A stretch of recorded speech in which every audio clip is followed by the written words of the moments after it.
Hi, I'm Doug Raleigh. I'm Linda Condon's husband, in case you didn't know. Today they asked me to talk about gardening soil. And so we have this little layer of snow on everything right now, so bear with us, but we'll get through it. There's three things I want you to remember about gardening soil. One is structure, the second is nutrition, and the third is the pH value. Garden soil is the most important thing you have in your garden. You can plant a plant in a brick, in a paper bag, doesn't matter, but you have to have good soil.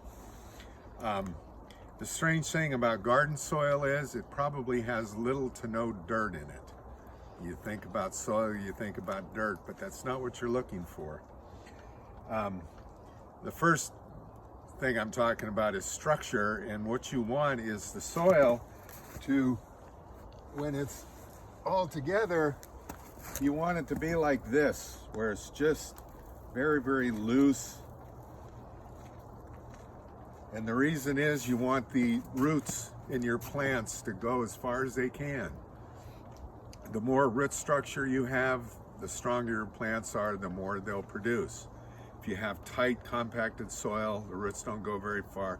You're going to have small plants and very little, maybe no yield of veggies and fruits. So in structure, what you're looking for is organic matter. Our garden is 3/4 horse manure, aged horse manure. It wasn't fresh, it was aged several years. And what that gives you, it's almost like a powder, and it gives you a loose soil. And then you add other things. We're going to add this year something that's called mushroom compost.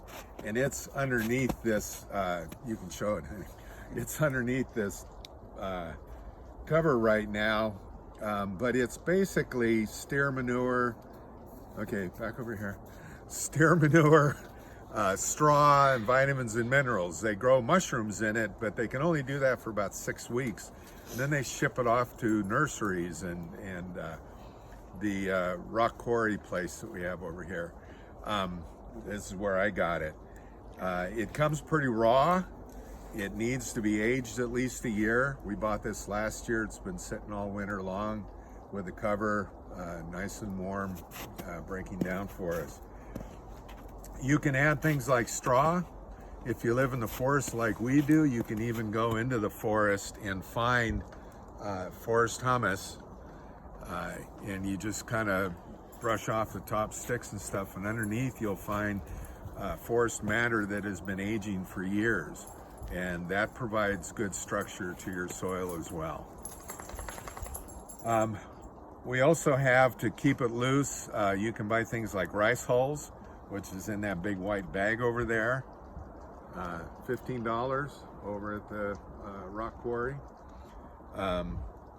You can add perlite, which are the little white beads that you see, especially in potting soil in stores, that nurseries, that kind of stuff. That all helps to keep it loose. It helps hold on to the water, and that's the soil that you want. And if you also look over towards our garden, you'll see a cement mixer. That's what I use to mix the soil. $100 through Amazon, and you have a really good way to mix soil. The second thing is nutrition, fertilizer. Now, if you're using horse manure, steer manure, that in and of itself has a lot of nutritional value in it, but it wears out after a year or two. So every year you need to add more things to it. We have bags over here. Those are full of chicken manure. The chicken manure, I buy off a couple of kids who clean out somebody's chicken coop, and they let them sell the manure to whoever they want, and I get it every time. Again, aged, because it's very acidic, and you don't want it to burn your plants, but add that to the soil. It's great for it. You can add fertilizers. I try to do everything organic, And one of the things I found that if I spend $40 for a bag of organic fertilizer, if you look on the ingredients, the first ingredient and the most of it is alfalfa. Okay, I can also go to the same store and buy a big bag of horse pellets, which is essentially the same thing. Pelletized alfalfa, vitamins and minerals. And so for about $8 I can buy a 50-pound bag of that. You're going to spend $40-50 for a 30-pound bag of organic fertilizer. I'll go with the horse pellets. So I had horse pellets, and they break down when they get wet. There's just other things. Go online and look what other people do, and just create your own soil. Have fun doing it. The third thing is pH. And what does pH stand for? I don't know. But I do know this, that pH is on a scale of 0 to 14, 7 being the middle.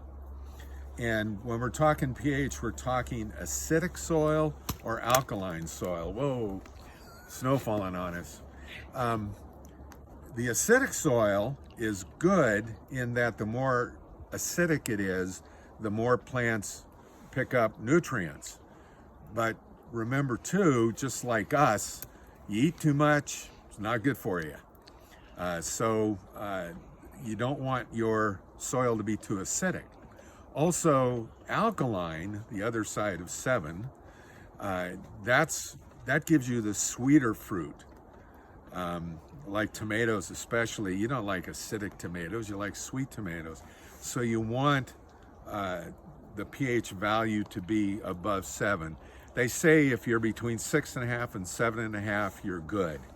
The way you test pH is by going to a nursery, or I think I even got this at Bargain Market, where I get a lot of my garden supplies, by the way.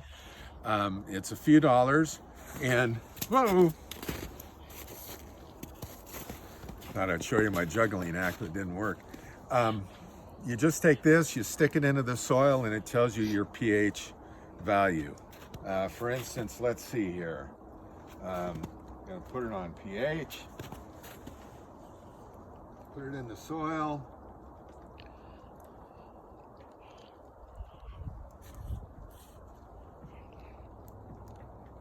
Okay, I think I need a new battery. It's not working, but it could be too, because it's just too darn cold right now.